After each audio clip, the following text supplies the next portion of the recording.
जय गुरु जी, शुक्राना गुरु जी, अनंतम अनंतम शुक्राना। संगत जी, एकदम से आज मेरे मन में आया कि मैं आज बैठ जाती हूँ और आज सत्संग करती हूँ। तो आज मैं बिल्कुल गुरु जी के सामने बैठी हूँ। तो मैं सत्संग शेयर करती हूँ संगत जी। गुरु जी, आपका अनंतम अनंतम शुक्राना। आप जो बुलवाएंगे मैं वही बोलूँ, और जो बोलूँ सही बोलूँ। जय गुरु जी, शुक्राना गुरु जी। संगत जी, मेरे को अभी परसों मुझे सपना आया कि मतलब गुरु जी का स्वरूप मेरे सपने में आया, और गुरु जी के स्वरूप में मूवमेंट हो रही थी गुरु जी की। मतलब फिर जब सुबह उठी तो फिर मैं सोचने लगी, मैंने कहा मुझे कोई सपना तो आया था। तो मैं सोचने लगी, फिर कुछ देर बाद याद आया कि हाँ, गुरु जी का सपना आया था। तो गुरु जी ने मुझे सपने में अपने स्वरूप दर्शन दिए। तो जय गुरु जी, शुक्राना गुरु जी। उस अगले दिन वो अगले दिन क्या हुआ संगत जी, मैं बाहर जा रही थी, कपड़े सूख रहे थे तो मैं उतारने जा रही थी।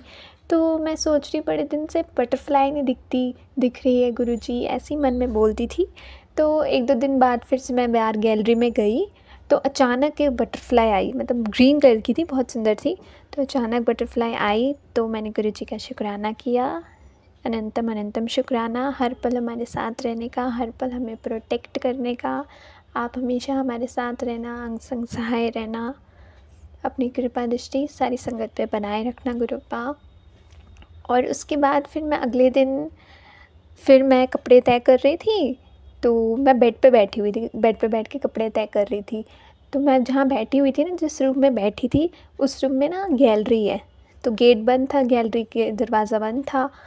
तो जहाँ मैं बैठी थी ना, बिल्कुल वो बटरफ्लाई वहाँ से गई जहाँ से मुझे वो दिखे, मेरी नज़र पड़े। तो मैं ऐसे कपड़े तय कर रही थी उस तरफ घूम के। तो अचानक एकदम बटरफ्लाई होके दरवाजे के सामने से होके चली गई, और मेरी नज़र पड़ी एकदम ही। तो गुरु जी, आपका अनंतम अनंतम शुक्राना, लाखों करोड़ों वाली शुक्राना। और संगत जी, मेरे को एक सपना आया, मेरे को फिर एक सपना आया था। मतलब काफ़ी टाइम हो गए उस सपने को, 2-3 महीने तो हो ही गए होंगे। तो मुझे सपना है कि मैं कहीं जा रही हूँ किसी अंकल के घर सत्संग में। तो वहाँ पे गुरु जी की गद्दी लगी हुई है। तो मैं जैसे ही वहाँ गई, तो मैं क्या देखती हूँ कि एकदम जैसे काला साया होता है ना, वैसा काला साया मेरी आंखों के सामने था। मतलब गुरुजी तो थे वहाँ पे, गुरुजी का स्वरूप था बड़ा, और गुरुजी की गद्दी थी येलो चोले में।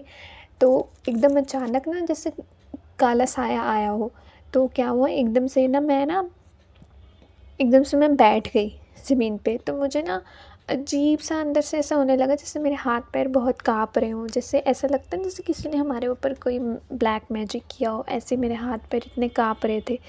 तो पता नहीं कैसा अजीब सा हो रहा था। तो एकदम से क्या हुआ, मेरे बॉडी के अंदर से ना, वो जो भी मेरे को महसूस हो रहा था, जैसे जो भी काला साया जो भी था, वो ऐसा लग रहा था जैसे मेरे शरीर के अंदर था, और मेरी पूरी बॉडी से बाहर आया वो साया, और फिर चला गया अचानक। और उसके बाद सवेरे मेरा सपना टूट गया। फिर मैं उठी, मैंने कहा गुरुजी, आज जब मैं गुरुजी की नहा धो के मैं गुरुजी की पूजा की, आई गुरुजी को, मैंने कहा गुरुजी, ये कैसा सपना आया मुझे। ऐसा लगा जैसे मेरे शरीर को किसी ने जकड़ रखा हो, ऐसा ऐसा सा फील हो रहा था मुझे। फिर फिर मैंने गुरुजी का शुक्राना किया। मैंने कहा गुरुजी, आपका अनंतम अनंतम शुक्राना। शायद मेरा कोई कष्ट था जो गुरुजी ने इतना बड़ा काटा। किसी ने शायद, हो सकता है किसी ने कोई मैजिक किया हो, क्योंकि हमें तो पता नहीं लगता ये सब चीज़ें। सब जानते हैं, गुरुजी जानते हैं हमारे ऊपर कौन क्या कर रहा है क्या नहीं। तो फिर ऐसा सपना आया संगत जी। और संगत जी, गुरुजी हर विश पूरी करते हैं, हर विश, चाहे वो हर विश को पूरा करते हैं गुरुजी, छोटी से छोटी, बड़ी से बड़ी। बस हम लोगों को पेशेंस रखने होते हैं, और वो हमें पेशेंस रखने भी कौन सिखाएगा, हमारे गुरुजी। वो हमारी हर अरदास सुनते हैं। जिस दिन मेरा बर्थडे था संगत जी, तो मैंने गुरुजी से कहा, गुरुजी मुझे वहाँ बिठाना जहाँ मैं आपको निहार सकूँ, आपको देख सकूँ, घूर सकूँ, आपको निहार सकूँ, आपको ऐसी जगह बैठाना मुझे। तो फिर जब मैं बर्थडे वाले दिन मतलब मंदिर गई थी, मैं बस में गई थी मम्मी के साथ। तो मंदिर में तो हम अलग अलग हो ही जाते हैं। तो जहाँ पे शिव की प्रतिमा है ना, जहाँ पे नाग देवता भी हैं उनके साथ में, मैं बिल्कुल वहाँ बैठी। तो वहाँ से मुझे गुरु जी की गद्दी भी नज़र आ रही थी और शिव शिव प्रतिमा भी नज़र आ रही थी। तो शिव शिव की प्रतिमा नज़र आना तो मतलब गुरु जी ही हैं वो तो बिल्कुल मैं उनके समीप बैठी थी। तो गुरु जी का अनंतम अनंतम शुक्राना, हर पल शुक्राना, ढेर सारा शुक्राना और इतनी सारी ब्लेसिंग्स देने का शुक्राना और हर विश पूरी करने का शुक्राना, अपनी कृपा दृष्टि बनाए रखने का शुक्राना गुरुपा। संगत जी, गुरु जी हर अरदास सुनते हैं, बस हम लोगों को पेशेंस रखना होता है। बाकी गुरु जी हमारी सारी इच्छा पूरी कर रहे हैं और करेंगे भी। और उन्होंने जो दिया उसका भी शुक्राना, जो नहीं दिया उसका भी शुक्राना करना चाहिए हम लोगों को,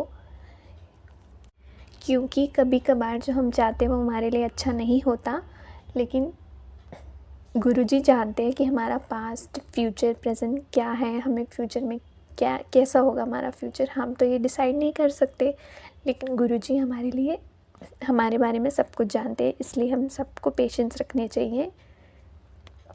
तो संगत जी, मैं अपने सत्संग को यहीं विराम देती हूँ।